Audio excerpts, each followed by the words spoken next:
Hello, Mr. Obama. How's it going? Congratulations on winning a new term. I'm very excited for you. 4 more great years.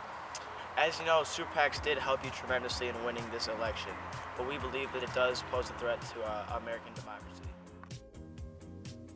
In 2010, the Supreme Court reviewed a case between an interest group called Citizens United and the Federal Election Committee. The case questioned whether campaign donations must be disclosed and whether these donations should constitute as political speech. The court ruled that political donation money should be disclosed, but it also ruled that as political speech, donations to campaigns should be limited. However, this ruling did not affect soft money controlled by super PACs.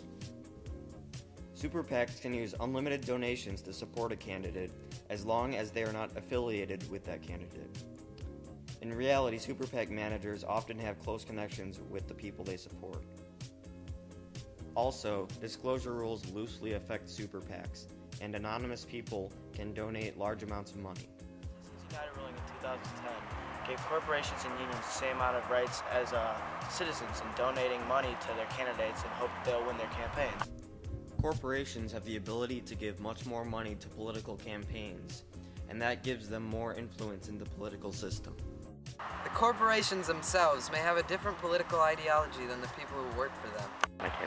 Large amounts of money spent by corporations on political campaigns gives them an unfair and unnecessary advantage over the average working citizens.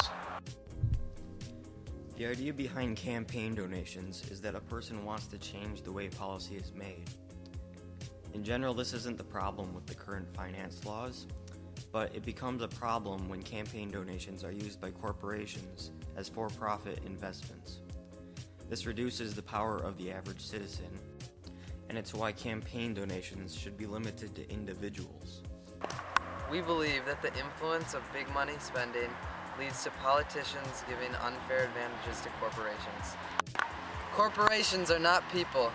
As I understand the Supreme Court decisions and the history here, the First Amendment butts up against this issue of corruption, the appearance of corruption, where you said that we don't want our officials being bribed. And the real issue with the super PACs, as I see it this cycle, is that in Citizens United, the majority opinion said, as a statement of fact, that if you are a third-party group, like a super PAC, and you're giving money, spending money on your own independently without technical coordination, there is no corruption or appearance of corruption. It's just not a concern. We're going to rule out that possibility. When considering the effects of super PACs, normally we look at the billions of dollars spent on the presidential elections. But what might be just as important and harmful is the influence of soft money in Congress. It takes far less money to fund congressional elections, and these people have a large influence in making laws. Dave Leventhal, a writer for Politico, says that there's always this sort of built-in unease between Democrats and Republicans. They both, of course, want to win, and they want to have a system that will play to their advantages as much as possible. He says, in a way, it's sort of like 2 football teams taking the field, having no referees and trying to figure out the rules between themselves. And of course, one team is going to set the rules a little bit more to their advantage than perhaps the other team is going to. And you're going to have that natural back and forth antagonism between the 2 parties.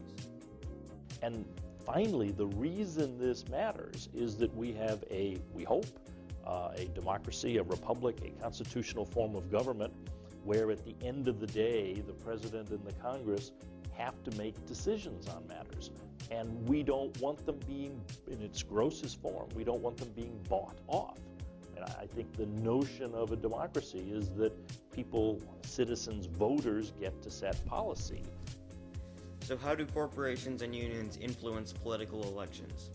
Well, we saw in the 2012 Republican primary elections that Mitt Romney, as the frontrunner, was attacked with massive amounts of negative advertising. This came from his opponents, who had low popularity themselves, but they managed to stay in the race due to large donations from wealthy individuals. Both you and Mitt Romney spent over $1 billion in this last year's election. All that money went from super PACs to advertising, which was very influential on public voting. We believe that the average voter was more influenced by these TV advertisements than the actual candidates' policies. The opinions of the average voters are not being fully expressed to the outcome of the public vote. What was very noticeable in last year's presidential election was the overwhelming amount of negative advertisement. Instead of promoting a candidate, these ads tried to suppress the opposing side from voting. But that's been what we're used to, the idea that there's going to be a mix of positive and negative, and that candidates genuinely worry that they're going to be seen as being too negative, and so they have reputational risk and election risk at stake in their ads. The super PAC ads don't have the same risk. We don't know who these people are. We don't much care what we think of them, and they are 99.9% negative. It is not a 50-50 mix. What we hear out of the super PACs, because those are the ads that move voters or turn off voters or suppress turnout, are almost 100% negative ads. One important step that needs to be taken is to establish an effective disclosure requirement on all campaign donations. If we have proper disclosure requirements, people can interpret the advertising they see based on where its funding comes from and what its motives are.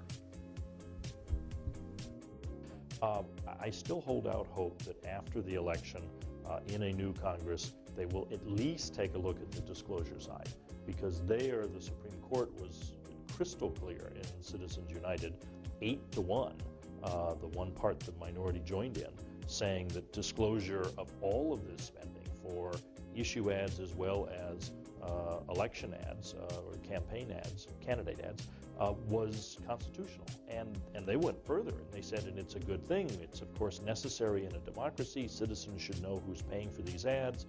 Shareholders should know what their corporations are up to so that they can judge them. And that's what we don't have, particularly when you get to the ads paid for by these nonprofits, where there's simply no disclosure of who the donors are. In order to have a truly representative democracy, it's necessary to control the amount of money that goes towards political campaigns. We believe that if we do not reform the current system, big money will have a progressively larger influence on who wins these elections. Money should not decide political elections.